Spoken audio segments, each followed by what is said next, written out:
When you buy your first house, what inspections should you be getting anyway? And the big question, who pays for them? In this video, I will cover all the standard inspections that you might expect if you're buying a home somewhere around Charlottesville, Virginia. And also, I will answer the big question on each inspection, who pays for it anyway? When you write a contract on a home, the primary way that you have to check things out is through a home inspection. This will be called a contract contingency because the contract is contingent upon a satisfactory home inspection. This home inspection is your primary area of due diligence, and you, the buyer, will pay the cost of a home inspection. Home inspectors charge based upon the size of the house and what's included in it. But here in the Charlottesville area, you can expect something in the ballpark of, let's say, between $500 to $800 for a full inspection. A home inspector will check out all the areas of the house, inside and out, anything that's attached to the house, they will inspect, but not outside things like maybe a well or a septic system. That's a different inspection.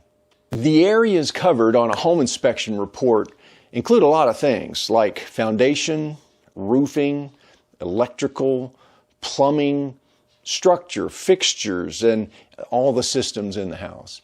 Pretty much everything inside or outside that is attached to that house. Once the home inspection report is complete, you get with your agent and you will decide which items, if any, that you want to ask the seller to repair. Now, I'm going to share, just from doing this for so many years, over 3 decades, as a first-time home buyer, be aware on your inspection report, there will be photos of everything. Big things, little things, doesn't matter. My primary thought is, please let's focus on the majors. Let's not focus on minors. If you focus too much on minors, you can really give a repair list back to a seller that's just inundated with all these little things, like they can have 30 items to repair that are very small, and it doesn't create a lot of goodwill as you move forward. So I just highly recommend that you just focus on majors.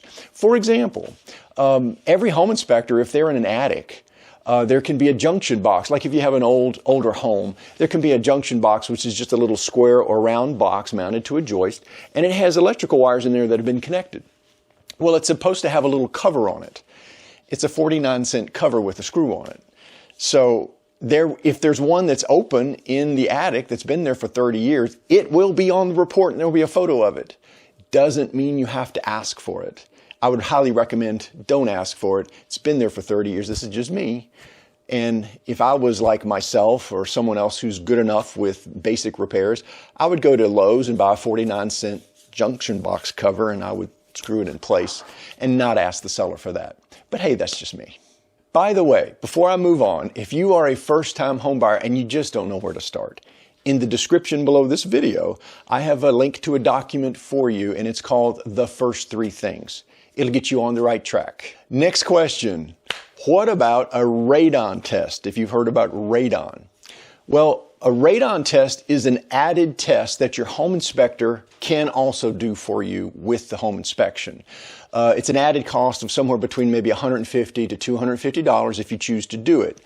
What it is radon is an element that is actually, it's a gas form, and it comes up through all the bedrock in the earth, and there's different concentrations in different rock formations that it comes up through. So you never know. It can vary from house to house. And even some home inspectors are so good, they say, oh, we've done 20 inspections in this area, and we know it's got very minimal radon or it's got higher radon, and so they kind of know from the forefront. But it basically accumulates in low-lying areas like basements or whatever if you were going to live there long term. So the EPA has recommended guidelines, and so they test to see if you're above the 4.0. I think it's picoliters per million or something. Don't quote me on that. It's 4.0 is the EPA recommended guideline, that if it's above that, they say you should have it. They recommend over long-term living in that house that you would have it mitigated.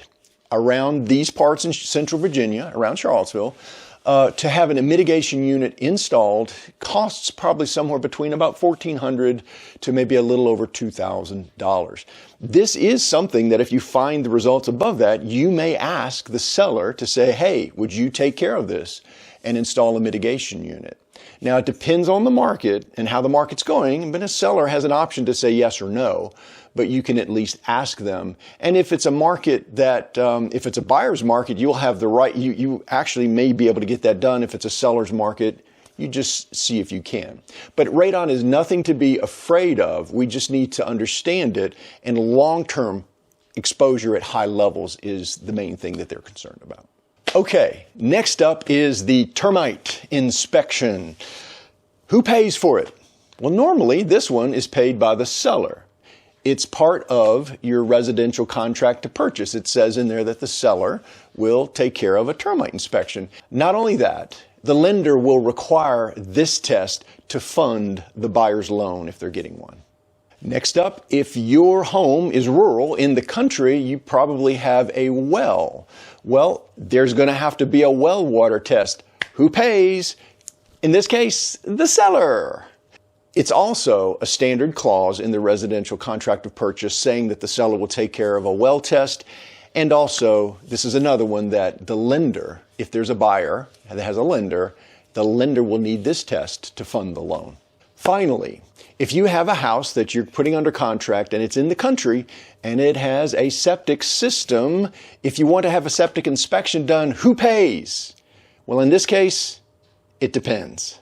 For our Virginia contract, we have a separate addendum that's a septic addendum, whereby as a buyer and your agent, you can draft up with your offer the requests of, I would like to see what tests done on the septic, specifically naming them, and it states in the addendum who is asked to pay for it.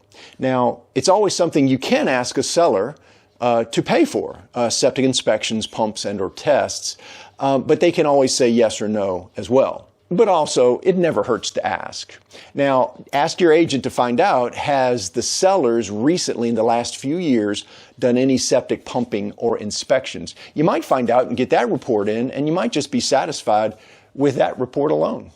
At the end of the day, if you've completed a full home inspection, maybe a radon test, you've gotten the termite inspection in, well water test in, and septic inspection if necessary, you have done a whole lot of good due diligence. You've gotten to know your home a whole lot better, and now you're just a few weeks away from being a brand new homeowner. Yay! My name is Maury, and I have helped buyer and seller clients in Charlottesville and all 7 surrounding counties since 1990. Give me a call. I'm happy to chat with you anytime and to get you on a good path right away.